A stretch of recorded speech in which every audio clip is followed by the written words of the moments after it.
신약성경 199쪽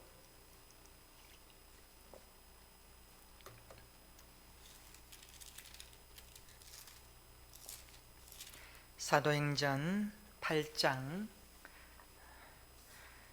9절로 우리 13절 말씀 다 같이 찾으셔서 한 목소리로 함께 봉독합니다. 시작.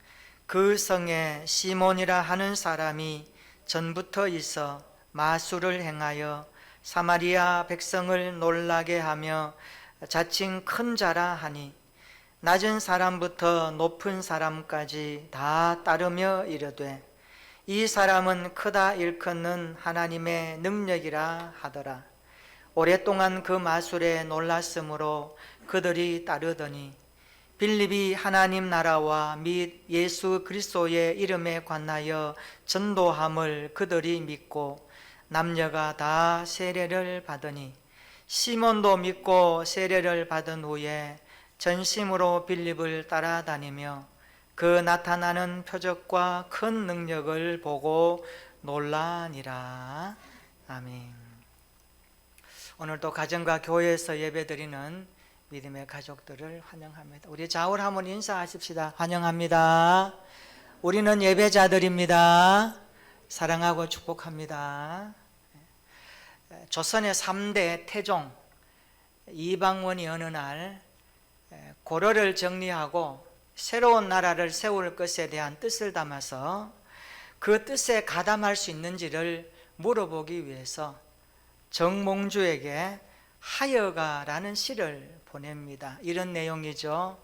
이런들 어떠하리 저런들 어떠하리 만수산 드렁칠기 얽혀진들 어떠하리 우리도 이와 같이 어울려 백년까지 누려보세. 이런 하여가입니다. 아마 학창시절에 불렀고 많이 암송했던 시입니다. 여기에 대해서 정몽주가 단심가라는 시를 지어서 답을 보냅니다. 이런 내용입니다. 이 몸이 죽고 주고 100번 고쳐주고 백골이 진토되어 넋이라도 있고 없고 님 향한 일편단심이야 가실 줄이 있으랴. 이렇게 딱 보내니까 태종 이방원이 기분이 굉장히 상했죠. 결국 정몽주가 죽죠.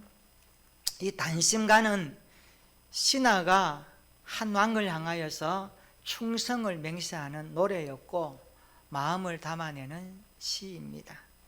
저는 우리 시대에도 이방원의 하여가나 정몽주의 단심가가 신앙생활에 그대로 투영된다고 보고 있습니다. 다급한 인간은 누구나 하나님 앞에서 충절의 맹세를 하기도 하죠. 하나님 한 번만 도와주세요. 그러면 내 마음을 다하여 하나님을 잘 섬기겠습니다. 이 몸이 죽고 주고 100번 고쳐 죽어도 하나님 한 분뿐입니다. 하나님 향한 일편단심의 신앙을 받아주십시오. 그렇게 살아가지 않습니까? 그러다가 위급한 상황이 지나고 삶이 평안하면 어느 순간부터인가 하여가가 슬쩍 우리 생활에 바꾸어져 들어옵니다. 이런들 어떠하리 저런들 어떠하리 세상살이 다 그런데 이렇게 살아도 하나님 이해하실 거야. 이런 모습에 우리의 삶이 투영된다고 저는 보고 싶습니다. 우리 자신에게 한번 대답해 봅시다. 나는 하여가의 신앙생활인가 아니면 단심가의 신앙생활인가? 오늘 우리는 이 말씀을 생각하면서 사도행전을 쭉 한번 살펴보려고 합니다. 사도행전은 28장까지 나와 있습니다마는 특별히 1장 8절의 말씀이 그대로 펼쳐지는 구조를 가지고 있습니다. 오직 성령이 너희에게 임하시면 너희가 권능을 받고 예루살렘과 온 유대와 사마리아와 땅끝까지 이르러 내 증인이 되리라. 이 말씀이 그대로 펼쳐지는 구조가 사도행전의 구조입니다. 그래서 1장부터 7장까지는 복음에 대한 센터인 예루살렘에 대해서 이야기를 합니다. 그리고 8장부터 12장까지는 복음이 유대와 사마리아 땅까지 전파되는 내용을 소개합니다. 그리고 13장부터 28장까지는 땅끝까지 복음에 어떻게 흘러가고 있는지를 우리에게 소개하면서 우리가 살아가는 땅끝이 어디인가를 던져주는 메시지가 사도행전의 중요한 메시지입니다. 특별히 사도행전 7장에 오면 스데반 집사가 순교를 하지요. 돌에 맞아 순교를 합니다. 그는 돌에 맞아 죽으면서도 하나님, 내 영혼을 받으시옵소서, 저들의 죄를 저들에게 돌리지 마옵소서, 처절하게 순교하죠. 그런데 그 순교의 현장에 누가 있었습니까?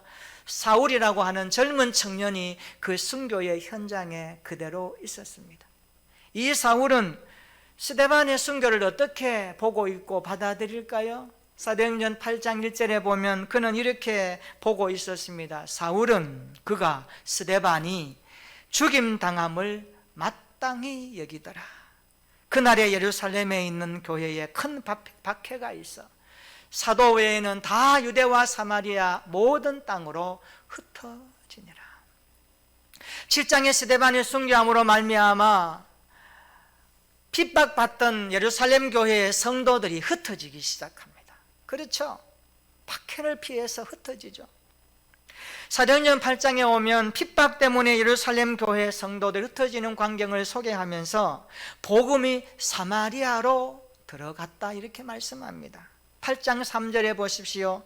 그런데 사울은 어떻게 합니까? 교회를 잔멸하려고 마음먹고 있었습니다. 이게 잔멸한다는 말은요, 어떤 표현이나 그러면 쉽게 말하면 다 된 농사, 다 된 수확을 앞둔 밭에 짐승이 들어가서 밟아서 초토화시키는 광경을 말할 때에 잔멸한다는 표현입니다. 여러분, 가을이 되면 수확을 앞에 놓고 들에 멧돼지가 와서 다 뜯어먹고 다 파헤치고 하면 그 농부의 마음이 어떨까요? 지금 사울의 마음이 교회를 잔멸하려고 하는 그 살기등등한 마음을 그렇게 표현하고 있다는 말씀입니다. 9장 1절에도 보십시오. 뭐라고 합니까? 사울은 주의 제자들에 대하여 여전히 위협과 살기가 등등했다. 소름 끼치는 거예요. 그의 눈빛만 바라보아도 살기가 느껴질 정도로 교회를 향하여 이를 갈고 있었던 사람이 누굽니까? 젊은 청년 사울이었어요. 8장 4절 5절 한번 보십시오. 그가 그 흩어진 사람들이 두루 다니며 복음의 말씀을 전하세요. 핍박으로 인하여서 이제 흩어지기 시작합니다. 빌립이 사마리아 성에 내려가 그리스도를 전파하기 시작합니다. 빌립이 누굽니까? 스데반과 함께 사도들을 돕기 위해서 뽑아 세운 7 집사 중에 한 사람입니다. 흩어진 사람들이 두루다니며 복음을 전할 새 빌립은 어디로 갑니까? 사마리아로 들어갑니다. 유대인들에게 사마리아 땅이라고 하는 지역은요, 역사적으로 아픔이 있는 곳입니다. BC 722년에 아수르에서 북이스라엘이 망하죠. 이 북이스라엘 사람들의 수도가 사마리아인데 그 땅에 사는 사람들을 사마리아의 중심이 되고 있습니다. 그런데 이들이 아수르에 망하고 나라가 없습니다. 포로민들을 아수르가 어떻게 정책을 합니까? 혼혈 정책을 쓰고 있습니다. 아수르는 다른 지역의 이방 포로들을 사마리아 지역으로 이주시켜서 그들과 혼인하게 해서 그들의 피를 흐리게 해버립니다. 그런데 사마리아 사람들이 그때 믿음을 지키고 노하면 됐는데 그냥 같이 살았어요.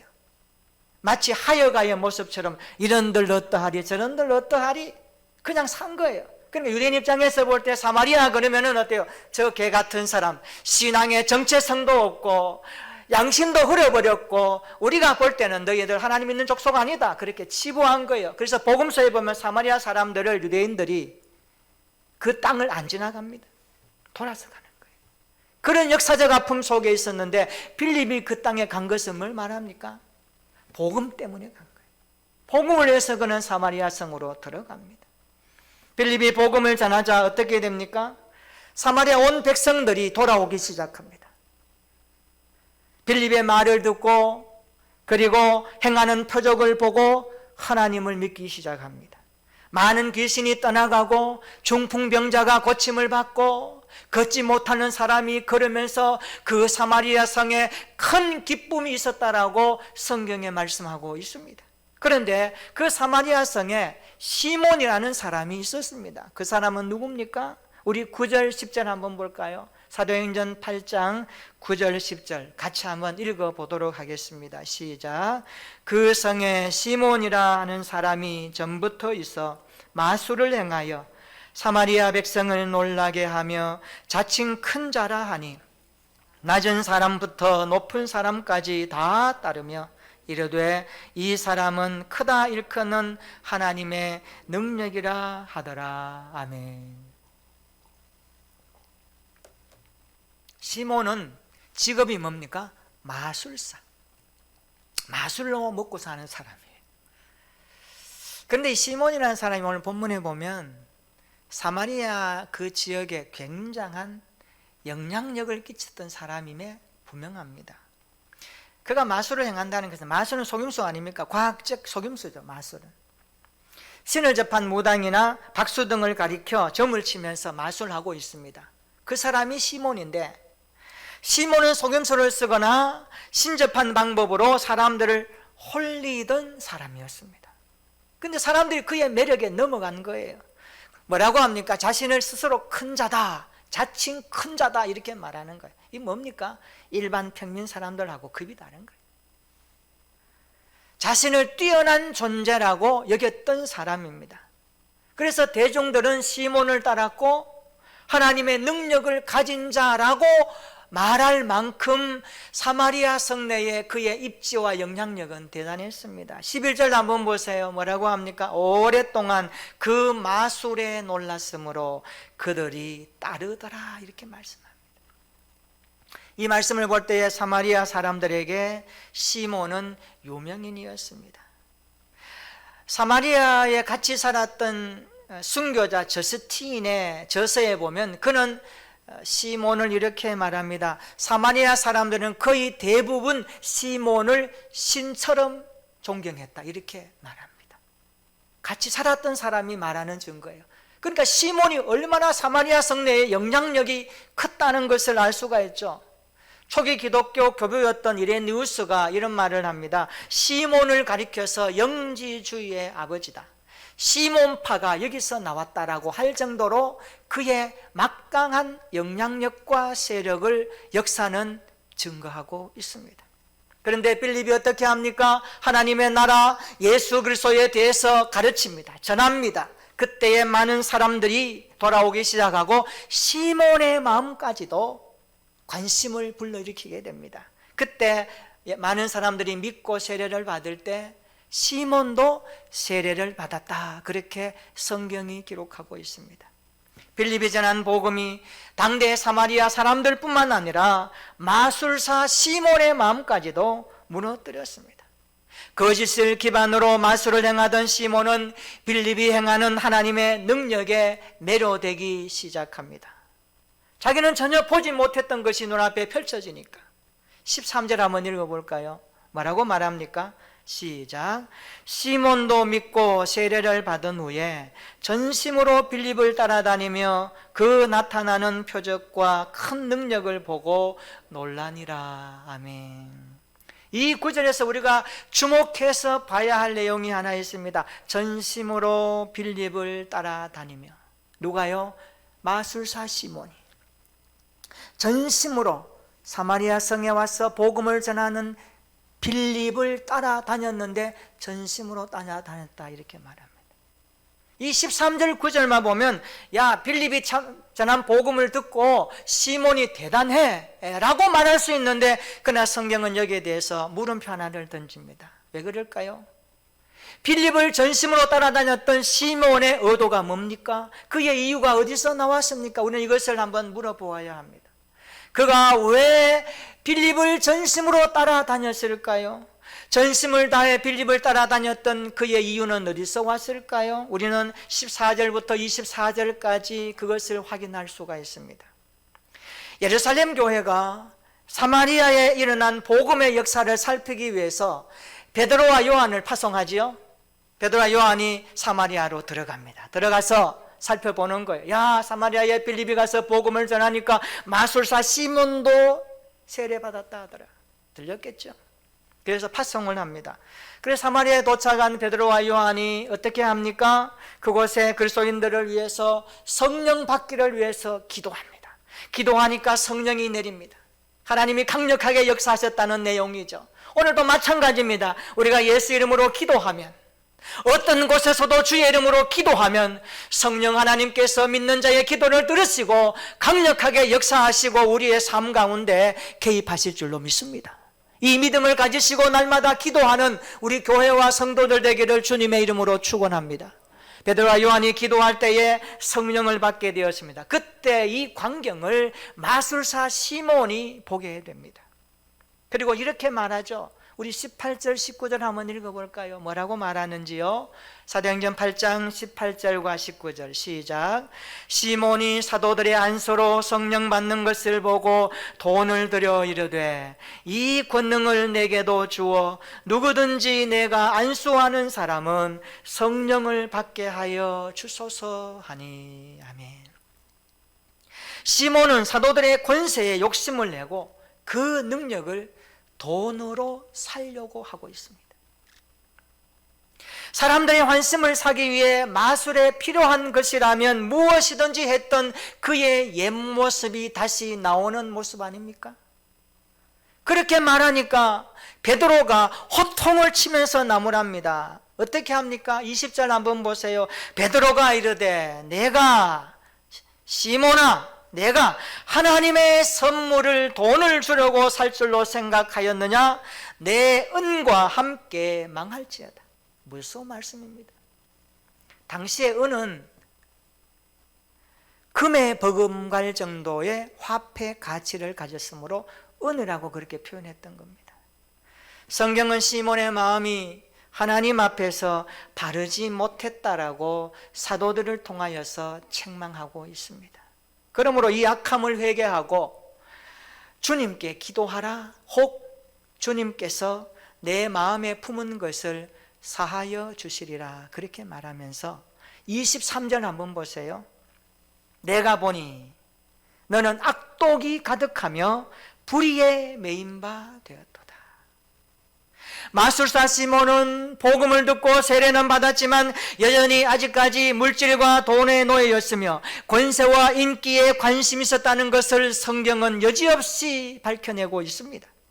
시몬이 빌립을 따라다닌 것은 빌립의 능력과 그의 유명세가 탐났기 때문임을 우리는 체크할 수 있습니다. 이처럼 진정한 복음은 그 복음의 은혜를 깨닫고 하나님 앞에 자신의 모든 삶이 새롭게 다듬어지지 않으면 유명세나 높은 자리를 탐하는 어떤 것으로 복음을 이용한다거나 하나님의 것들을 자기의 유익을 위해서 사용한다거나 그것을 위해서 물불을 가르치는 삶의 태도와 방법을 가르쳐서 오늘 시몬적 신앙이라고 우리에게 가르쳐주고 있습니다.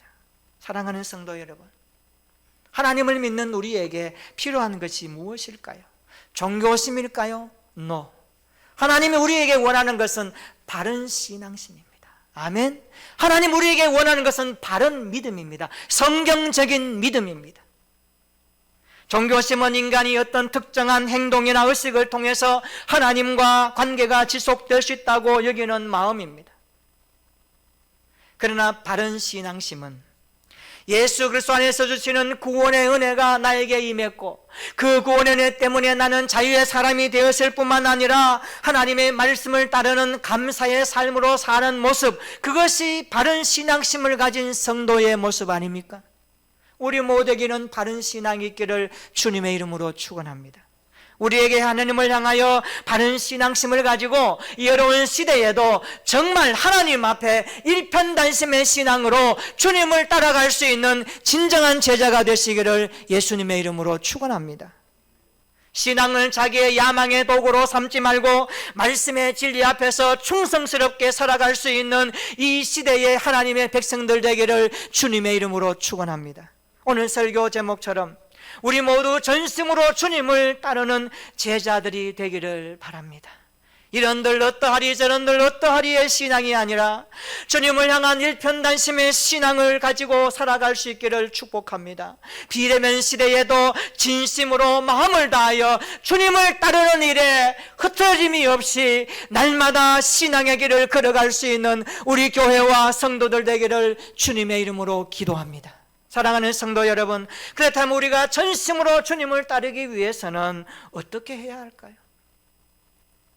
오늘 본문에서 우리에게 한 가지로 말씀합니다. 우리가 전심으로 주님을 따르기 위해서는 나의 가치관이 거듭나야 하는 것입니다. 따라서 합시다. 나의 가치관이 거듭나야 합니다. 우리가 전심으로 치우침이 없이 주님을 따르는 신앙의 사람으로 살아가기 위해서는 오늘 성경은 말합니다. 너의 가치관이 바꾸어졌느냐? 너의 관점이 바꾸어졌느냐? 그것을 우리에게 체크하고 있습니다. 가치관이란 무엇일까요? 백과사전에 보니까 가치관을 이렇게 정의했더라고요. 가치관이란 인간이 삶이나 어떤 대상에 대해서 무엇이 좋고 옳고 바른 것인가에 대해서 판단하는 관점. 무엇이 좋고 옳고 바른 것인가에 대한 판단하는 관점이 가치관입니다. 대다수의 사람들은 돈이나 학력이나 권력이나 외모나 쾌락이나 인기가 가치 있다고 여기며 살아갑니다. 그래서 그것을 위해서는 수단과 방법을 가리지 않고 사는 오늘 우리 시대의 모습이 아닙니까? 오늘 우리 그리스도인들의 가치관은 어떻게 형성되어야 할까요? 사람마다 가치관이 다 있습니다. 그 사람의 가치관에 보면 그 사람 인생관이 나오고요, 물질관이 나오고요, 교회관이 나오고요, 시간관이 나오고요, 그리고 세상의 역사관이 나옵니다. 무엇이 옳고 바르고 그리고 좋은 것인가에 대한 판단 관점, 그것이 우리의 가치관입니다.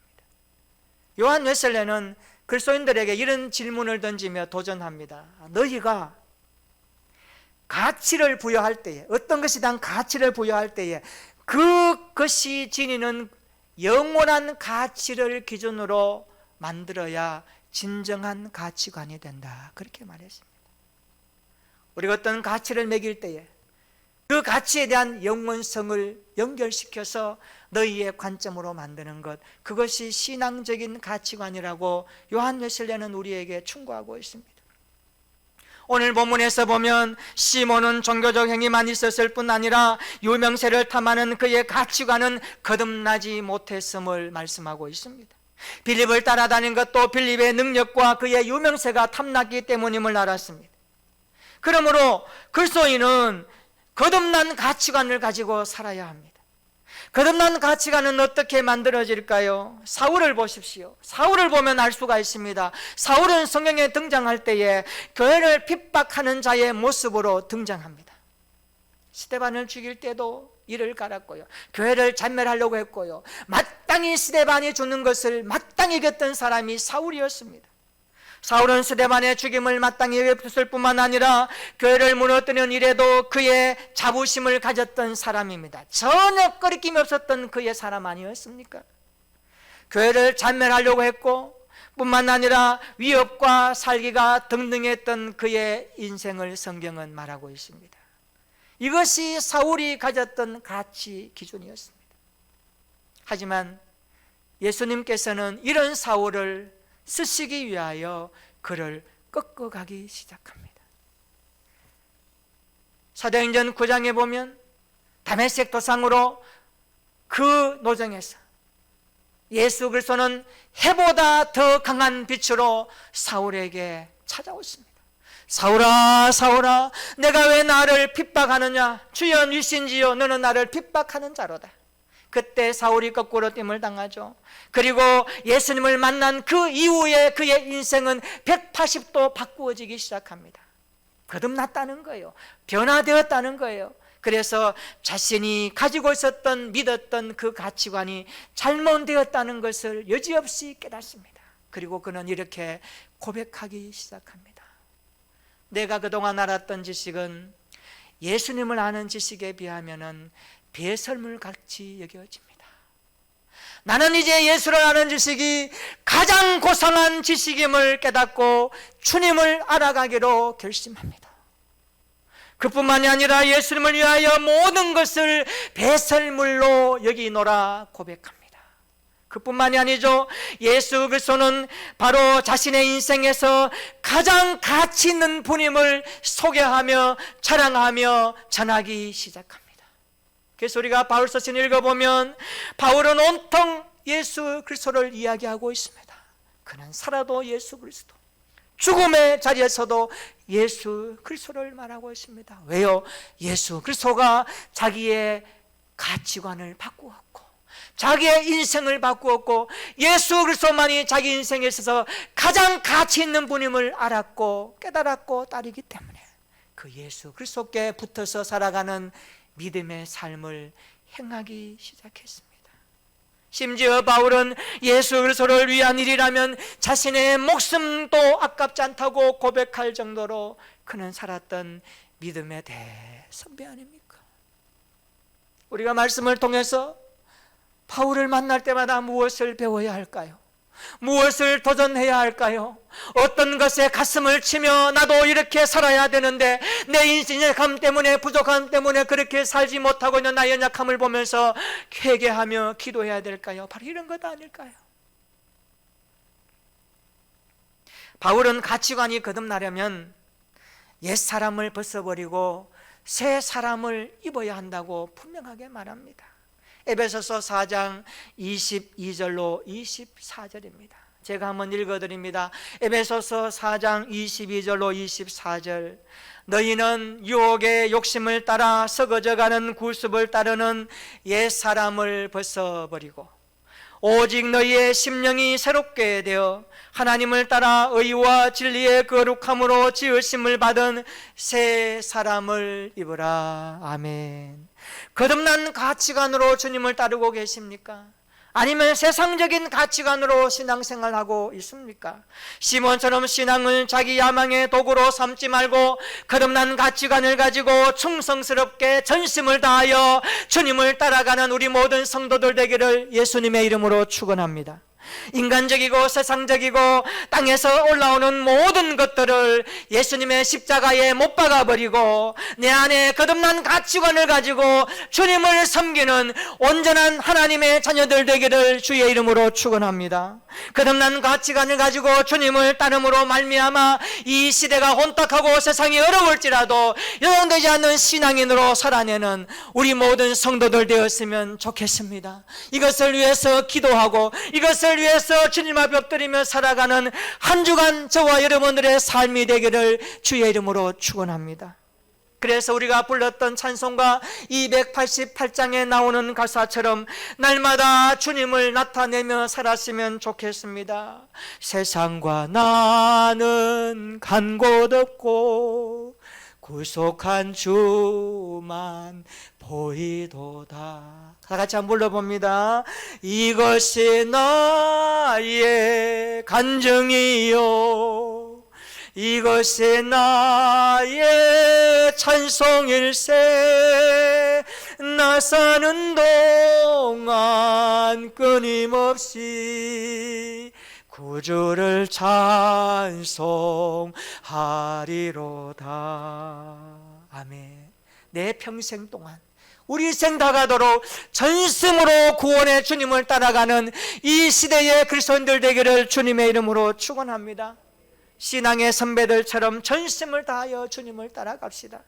예수 그리스도를 만나 거듭난 가치관을 가지고 매일 전심으로 주님을 따라가는 이번 한 주간이 되어져서 고난의 앞에서도 요동되지 아니하고 흔들림이 없이 나의 주 하나님 여호와를 날마다 찬송하며 세상과 나는 간 곳 없고 구속한 주만 보이는 신앙생활 되어져서 이번 한 주간도 하나님 앞에 영광되는 온전한 성도의 삶을 지켜내는 우리 교회와 성도들 되시기를 예수님의 이름으로 축원합니다. 아멘. 우리 다 같이 한번 기도하십시다.